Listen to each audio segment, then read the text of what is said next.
we are the Graffiti Awareness Ambassadors. Our topic is graffiti. Graffiti is writing or drawing scribbled, scratched, or sprayed illicitly on a wall or other surface in a public place.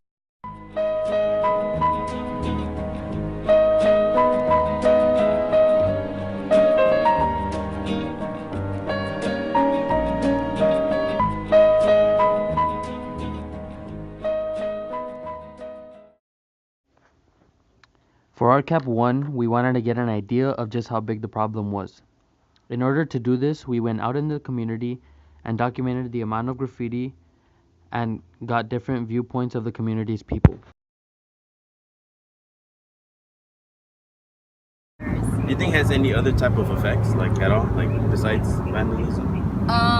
If it's just like gang related, I think it brings the community down and it hurts the community because it's such a negative impact to everyone, and I guess it just shows how not a good era it would be. So why do you do graffiti? I do graffiti to relax a little, take my mind off all this stuff going around, and I don't write on walls, like I draw on walls. There's a big difference, but I mean, everybody has their own opinion to what I do.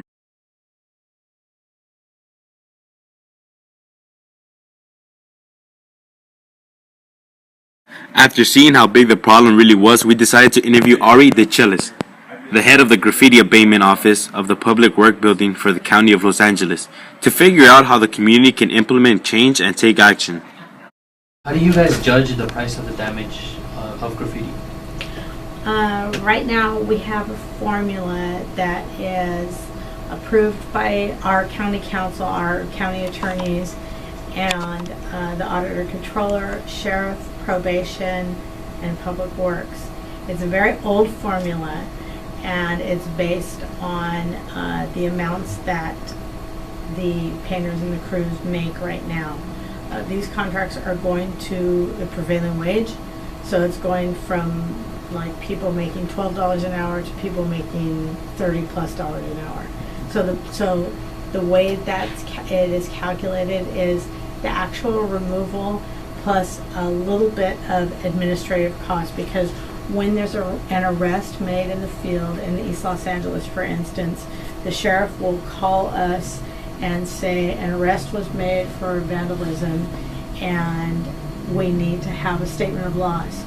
So the county has to be the victim normally, especially like I was saying, if it's public property, a traffic signal, a stop sign, a curb, sidewalk, whatever. That would be definitely the county, but then sometimes there's walls that are visible for the road right away, and it's illegal to have graffiti on a surface that's visible for the road right away. So normally we would remove that too, and we would be the victim.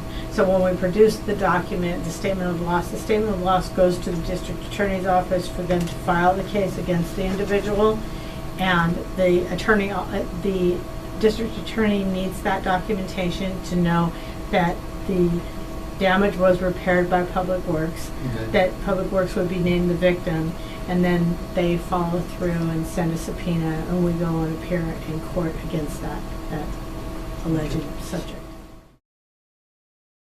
After our interview, we realized that graffiti is a very delicate topic, and it would be more beneficial to bring awareness to the problem. By bringing awareness, slowly but surely, change can take place. We chose not only to bring awareness to the topic itself, but also to its consequences, so people will feel compelled and empowered to make change. For our next civic action, we decided to break down the awareness to two groups: new media for the younger audience and news media for the older audience. By doing this, we ensured that knowledge was being installed into the minds of the community. We wanted to present all of our progress to the city of Los Angeles. We sent an email and got a response, but when we sent a follow-up email to set up an interview time, they did not respond. Although the outcome we received was not what we expected, we continue our path of raising awareness in hopes of bringing further knowledge to the community so that the people know how to take action against graffiti so that we can terminate its existence in Los Angeles. Follow us on Instagram. And to report graffiti in Los Angeles, call 311. Don't be scared. Only together can we make change.